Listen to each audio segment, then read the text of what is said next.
नमस्ते दोस्तों, आपका स्वागत है हमारे साप्ताहिक बाजार अपडेट में। इस वीडियो में हम पिछले सप्ताह के बाजार के रुझानों और व्यवहार को देखेंगे। हम कई डेटा पॉइंट्स की बात करेंगे, जैसे कि निफ्टी 50, सेक्टरल परफॉर्मेंस, बाजार की भावना, एफआईआई और डीआईआई की गतिविधि और ग्लोबल मार्केट के संकेतक। तो चलिए शुरू करते हैं। Portfolio performance. हमारे पोर्टफोलियो की बात करें तो 21 जुलाई 2024 से अब तक इसमें 15.52% की बढ़ोतरी हुई है, जबकि निफ्टी 50 में सिर्फ 3.57% की। मतलब हमारा पोर्टफोलियो निफ्टी 50 से कहीं बेहतर परफॉर्म कर रहा है। हमारा पोर्टफोलियो इस हफ्ते भी बाजार के बड़े खिलाड़ियों से आगे रहा। ये एक मजे हुए खिलाड़ी की तरह खेल रहा है, जो हर मौके को भुनाना जानता है। हमारी रणनीति काम कर रही है और ये हमें हर हफ्ते गर्व करने का मौका दे रही है। ये थोड़ा ऐसा है जैसे हमने बाजार के खेल में अपनी एक अलग पहचान बना ली हो।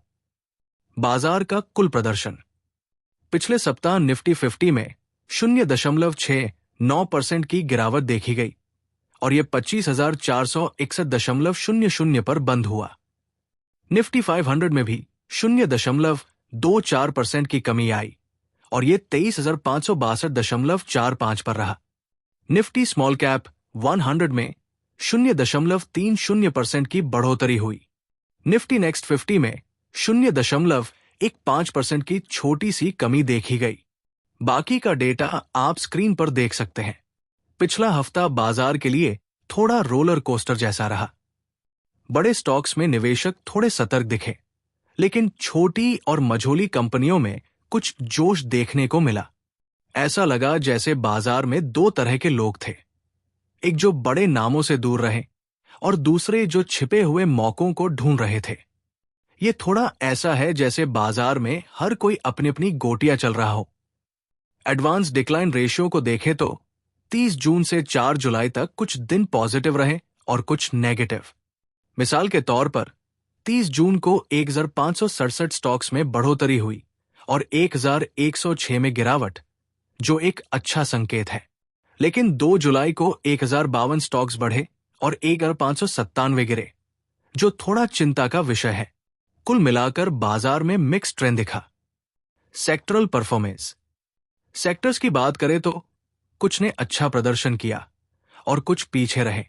Nifty pharma, health care, Nifty PSU bank, Nifty IT में, निफ्टी मेटल एक्सेट्रा में बढ़ोतरी हुई। लेकिन Nifty private bank, Nifty auto, Nifty bank, Nifty realty और एफएमसीजी में की गिरावट देखी गई। तो ये हफ्ता किसी फिल्म की तरह था। कुछ हीरो बनकर उभरे तो कुछ को थोड़ा झटका लगा। हेल्थ केयर और आईटी सेक्टर्स ने स्टेज पर धूम मचाई, जैसे वो कह रहे हों, हमें कोई नहीं रोक सकता। ये सेक्टर्स मुश्किल वक्त में भी निवेशकों के भरोसेमंद दोस्त बने रहे। दूसरी तरफ बैंकिंग और रियल्टी सेक्टर्स थोड़े पीछे छूट गए। शायद इंटरेस्ट रेट्स और इकोनॉमी की चिंताओं ने इनका मूड खराब कर दिया। तो बाजार में यह साफ दिखा कि निवेशक सुरक्षित रास्तों की ओर भाग रहे हैं। बाजार की भावना। बाजार की भावना को समझने के लिए हम मार्केट मूड इंडेक्स यानी एमएमआई और इंडिया विक्स को देखते हैं।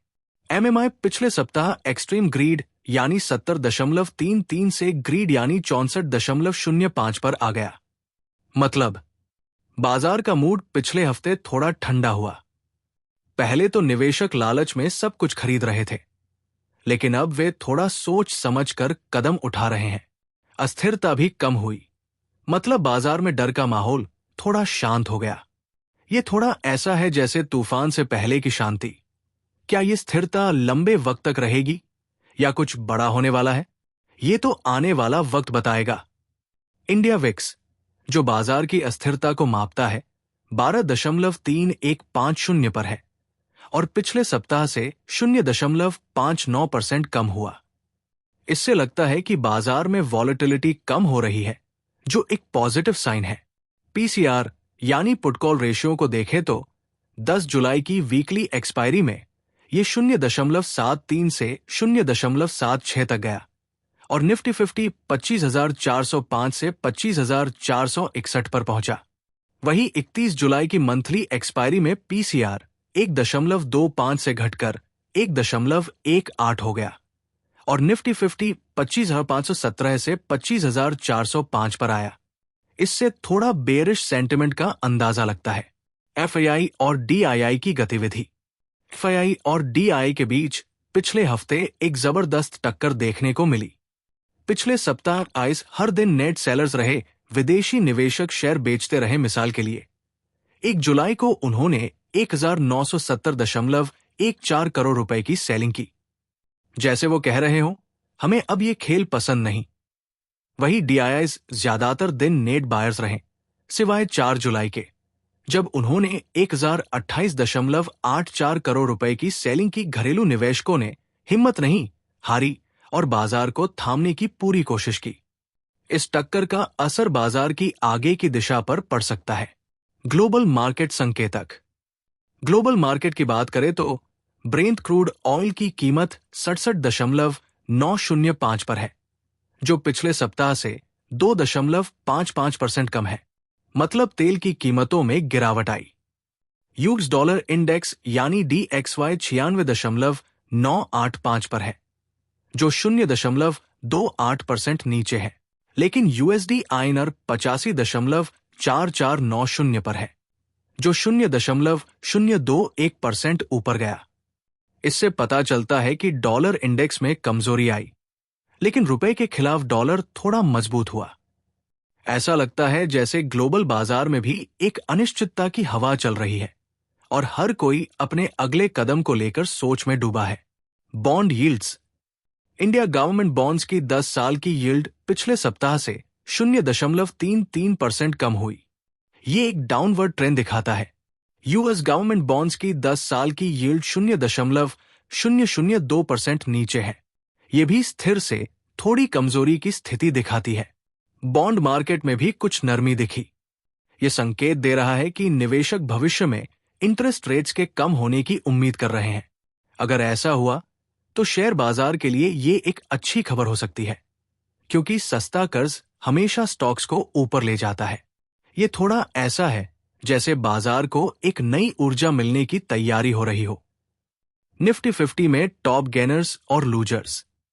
निफ्टी 50 में कुछ स्टॉक्स ने शानदार प्रदर्शन किया तो कुछ थोड़े पीछे रह गए। हेल्थ केयर और आईटी से जुड़े स्टॉक्स ने बाजी मारी, जैसे वो कह रहे हो, हम अभी सबसे मजबूत हैं। दूसरी तरफ बैंकिंग और फाइनेंस से जुड़े स्टॉक्स थोड़े लड़खड़ा गए। ये बाजार की एक खास कहानी बयां करता है। सुरक्षित सेक्टर्स अभी सबके फेवरेट हैं, जबकि जोखिम वाले सेक्टर्स को अभी और मेहनत करनी होगी। 52 वीक हाई या लो की बात करें तो इस सप्ताह कोई कंपनी इन लेवल्स पर नहीं पहुंची। मतलब बाजार में कोई बड़ा एक्सट्रीम मूवमेंट नहीं हुआ। निष्कर्ष, कुल मिलाकर पिछले सप्ताह बाजार में मिक्स ट्रेंड देखा गया। निफ्टी 50 और निफ्टी 500 में गिरावट आई, लेकिन मिड कैप और स्मॉल कैप में बढ़ोतरी हुई। सेक्टर्स में हेल्थ केयर और आईटी मजबूत रहे, जबकि बैंकिंग और रियल्टी कमजोर पड़े। कुल मिलाकर पिछले हफ्ते बाजार में हर तरह का रंग देखने को मिला। कहीं जोश, कहीं ठंडापन। कुछ सेक्टर्स ने धमाल मचाया तो कुछ को थोड़ा सबक मिला।